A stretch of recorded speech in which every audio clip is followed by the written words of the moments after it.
Good morning dear students. अभी तक हमने धातु परिचय में धातु पोषण क्रम पढ़ लिया और रस धातु के बारे में मैंने आपको बता दिया है। नेक्स्ट रस धातु के बाद किसकी फॉर्मेशन होती है? रक्त धातु की। रसात रक्तम ततो मांसम। तो रक्त धातु आज का टॉपिक है।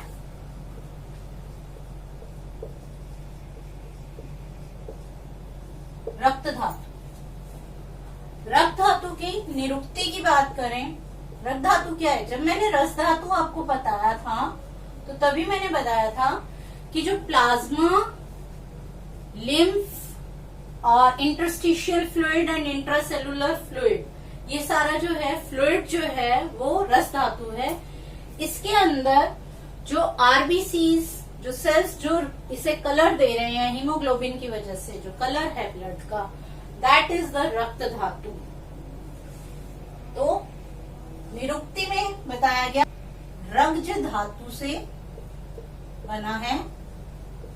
रक्त धातु में क्त प्रत्यय, दिस इज द प्रत्यय, क्त प्रत्यय लगने से रक्त शब्द बनता है। रक्त शब्द बनता है।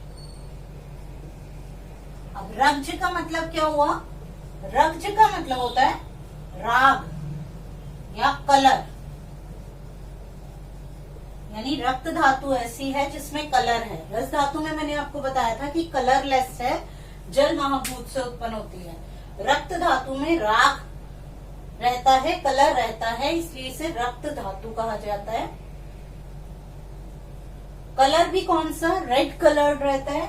और इसमें जो है रस धातु में जैसे जल रहता है, रक्त धातु में जल और अग्नि दोनों रहते हैं। अग्नि के तेज के कारण ही रक्त की उत्पत्ति होती है। रंजक पित्त आगे मैं अभी बताती हूँ कि किस तरह से इसकी उत्पत्ति होती है। तो निरुक्ति समझ आ गई। पर्याय और लिख लीजिए। रक्त के पर्याय रुधिर, शोणित, असृज, लोहित,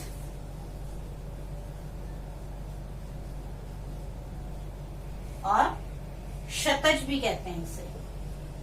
ये इसके पर्याय हैं। अब हम बात करते हैं इसकी उत्पत्ति की।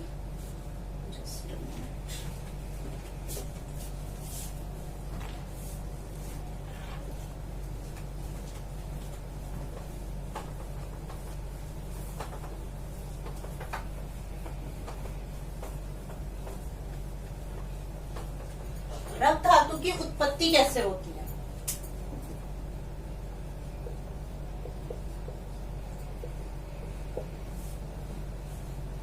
रक्त धातु जो है रस से बनी है। क्या कहा गया है? रसात रक्तम ततो मांसम मासान मेदो, ततो मांसम मासान मेदो ततो अस्थि। इस तरह से रसात रक्तम, तो रस से रक्त की उत्पत्ति होती है। आपको याद होगा धातु पोषण क्रम में हमने बताया था कि अन्न रस पे जब रसाग्नि क्रिया करती है, अन्न रस पे जब रसाग्नि क्रिया करती है, अन्न रस क्या है? जो एब्जॉर्ब फूड मटेरियल है, absorb nutrients from the small intestine, उस पे जब रसाग्नि क्रिया करती है तो प्रसाद और किट दो भाग बनाती है। प्रसाद भाग फिर दो पार्ट्स में डिवाइड होता है, स्थूल और सूक्ष्म। स्थूल भाग जो है वो रस धातु की उत्पत्ति करता है,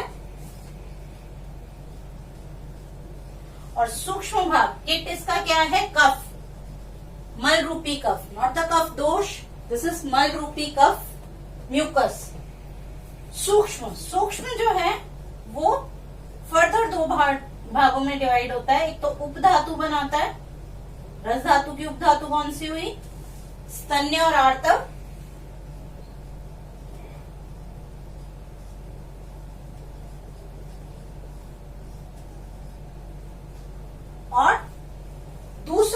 भाग जो है वो रक्त सधर्मी अंश है, रक्त सधर्मी अंश। अगर नीचे का नहीं दिख रहा तो मैं ऊपर थोड़ा सा और ऊपर करके इसे लिख देती हूँ। रसात रक्तम, कैसे रस से रक्त बना वो देख रहे हैं हम, कैसे इसका निर्माण हुआ। तो सूक्ष्म भाग जो है वो रक्त सधर्मी अंश बनाएगा। आप फिर से देखिए, जो ये प्रसाद भाग है, मैं इसको दोबारा से यहाँ लिख रही हूँ। ये जो प्रसाद भाग है इसका स्थूल भाग रस बन गया,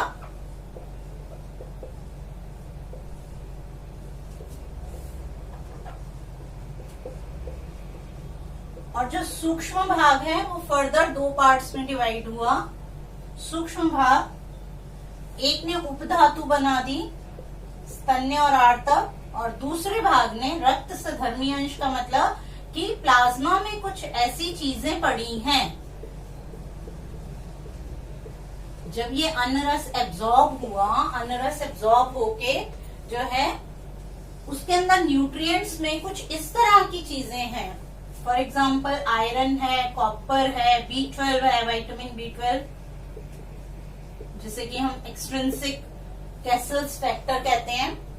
iron, copper, vitamin B12, in fact जो है इंटरल्यूकिन्स भी रहते हैं प्लाज्मा में, वो भी इसकी जो है फॉर्मेशन में हेल्प करते हैं, आरबीसी फॉर्मेशन में।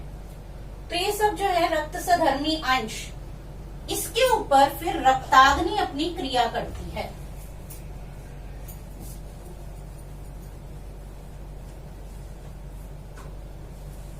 इसके ऊपर रक्ताग्नि अपनी क्रिया करती है, और फिर इसके जो है प्रसाद और किट भाग दो बनते हैं।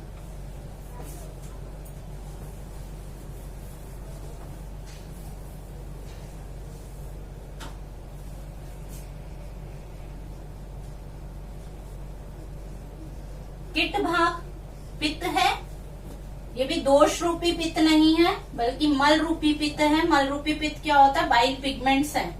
You all know that haemoglobin की जब डिस्ट्रक्शन होती है, हीमोग्लोबिन टूटता है तो बाइल पिगमेंट्स बनते हैं। तो रक्त का किट भाग जो है वो बाइल पिगमेंट्स हैं। This is the bile. ये ऐसा नहीं है ये पित्त दोष है, यहाँ जो पित्त बताया गया है वो बाइल पिगमेंट्स के लिए है। प्रसाद भाग जो है फिर स्थूल और सूक्ष्म दो भागों में कन्वर्ट होता है, स्थूल एंड सूक्ष्म। ये जो स्थूल भाग है ये रक्त की फॉर्मेशन करता है, रक्त धातु यहां बनती है, और सूक्ष्म भाग से इसकी उपधातुएं कंडरा और सिरा। धातु क्या है रक्त धातु की? कंडरा और सिरा। और दूसरा जो भाग है वो मांस सधर्मी अंश होता है, जो कि आगे मांस का निर्माण करता है, अगली धातु का।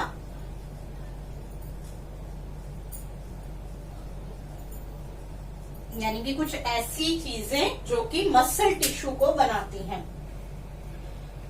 तो अब हम बात करते हैं कि किस तरह से रक्त सधर्मी अंश के ऊपर रक्ताग्नि ने काम किया और स्थूल रक्त धातु की फॉर्मेशन हुई।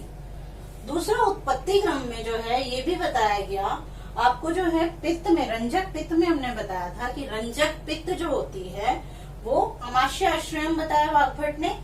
वो क्या करती है रंजक पित्त? रंजक पित्त जो है यकृत में बताई गई, आचार्यों के भिन्न भिन्न मत हैं।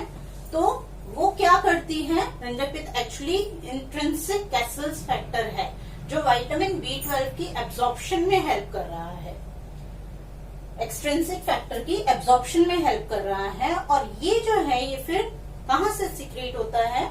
ये गैस्ट्रिक ग्लैंड से सीक्रेट होता है इंट्रिंसिक कैसल फैक्टर, इसीलिए आमाशय आश्रम बोला वाग्भट ने।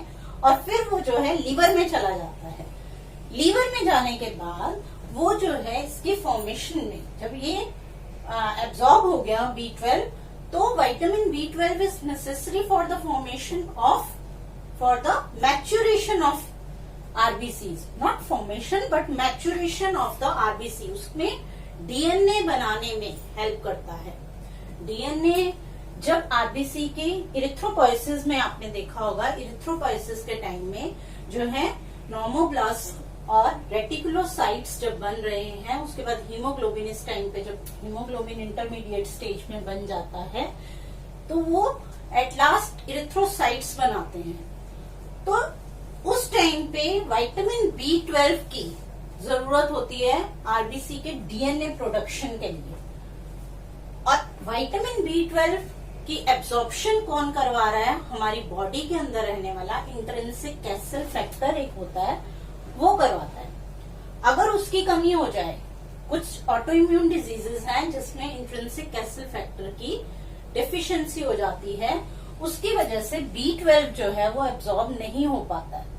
B12 हम फूड के थ्रू ले रहे हैं, बाहर से ले रहे हैं, तो इसकी एब्जॉर्प्शन नहीं हो पाती है। इसकी एब्जॉर्प्शन ना होने से, इसकी डेफिशिएंसी होने से मैच्योरेशन नहीं होगी आरबीसी की ठीक से, आरबीसी ठीक से नहीं बनते, उसको हम बोलते हैं पर्नीशियस एनीमिया।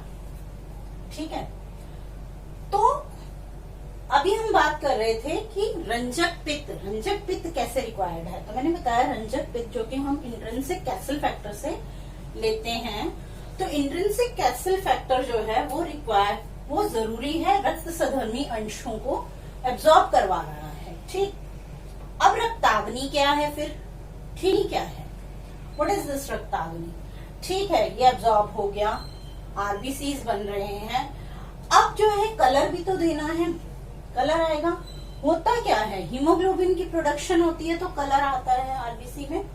हीमोग्लोबिन की प्रोडक्शन अगर हम बात करें, हीम और ग्लोबिन 2 से बना है, उसका स्ट्रक्चर जो है हीम और ग्लोबिन 2 से बना है। तो हीम पार्ट जो है, हीम पार्ट बेसिकली क्या होता है, जब बोन मैरो आरबीसी की फॉर्मेशन कर रही है तो बोन मैरो में अनकमिटेड सेल्स पहले पड़े रहते हैं। वो जब स्पेसिफिक हो जाते हैं कि कौन सा सेल बनाना है, तब हम उन्हें कमिटेड प्लूरिपोटेंट सेल्स कहते हैं, हिमोपोएटिक सेल्स कहते हैं। तो जो इरिथ्रोपोएटिक सेल्स वो बने होंगे, उनमें क्या होगा, वो आगे जाके जब उसकी आरबीसी की फॉर्मेशन होती है, तो आरबीसी की फॉर्मेशन के टाइम में उन सेल्स में, बोन मैरो में जो सेल्स हैं, उनके माइटोकॉन्ड्रिया के अंदर जो है, ये आप देख सकते हैं, माइटोकॉन्ड्रिया के अंदर जो है उसमें क्या हो रहा है, यू कैन सी हियर कि सक्सिनिल कोएंजाइम ए जो कि सिट्रिक एसिड साइकिल से आया है, सक्सिनिल कोएंजाइम ए जो सिट्रिक एसिड साइकिल या क्रेब साइकिल जिसे कहते हैं, हर सेल के माइटोकॉन्ड्रिया में वो साइकिल रहती है। तो उससे सक्सिनिल कोएंजाइम जो आया, उसने ग्लाइसिन के साथ कंबाइन होके, जब ग्लाइसिन के साथ कंबाइन हुआ तो हुई ALA सिंथेस एंजाइम जो है, ALA सिंथेस उसको डेल्टा यूनिक एसिड में कन्वर्ट कर रहा है। अब ये जो है ये साइटोप्लाज्म में चला जाएगा और साइटोप्लाज्म में पोरफायरिन रिंग्स बनेंगे। रिंग जो है वापस माइटोकॉन्ड्रिया में आके जब आयरन को ले लेगा, आयरन कैसे एब्जॉर्ब हुआ, स्मॉल इंटेस्टाइन से जो एब्जॉर्प्शन हो गई वो भी बोन मैरो सेल्स में वहां पहुंची। तो माइटोकॉन्ड्रिया में जब वो आयरन के साथ मिल गया तो उस टाइम पे जो है उसकी प्रोडक्शन होते हुए यहाँ पे जो है फेरोचिलेटेज एंजाइम इसको कन्वर्ट करता है हीम फॉर्मेशन में, फेरोचिलेटेज एंजाइम। तो ये ALA सिंथेटेज और फेरोचिलेटेज एंजाइम्स जो हैं ये रक्ताग्नि का काम कर रहे हैं, यानी रक्त धातु के अंदर रहने वाली जो अग्नि है, रक्ताग्नि, ये रक्ताग्नि का काम, यानी कि अग्नि हमने आपको बताया ही था कि किसी भी रिएक्शन में जो एनर्जी प्रोड्यूस होती है दैट इज रक्ताग्नि। तो रक्ताग्नि यहाँ क्या हुई, ALA सिंथेटेज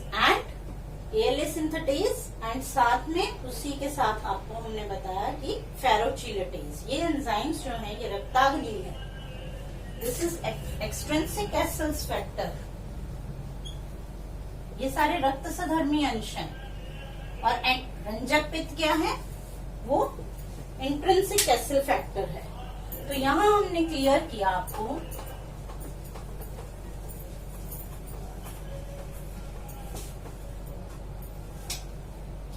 ये तो हुए रक्त सधर्मी अंश, और फिर रक्ताग्नि हो गई, रक्ताग्नि, फेरोचिलेटेज एंजाइम, और लास्ट में रंजक पित्त इंट्रिंसिक कैसल फैक्टर।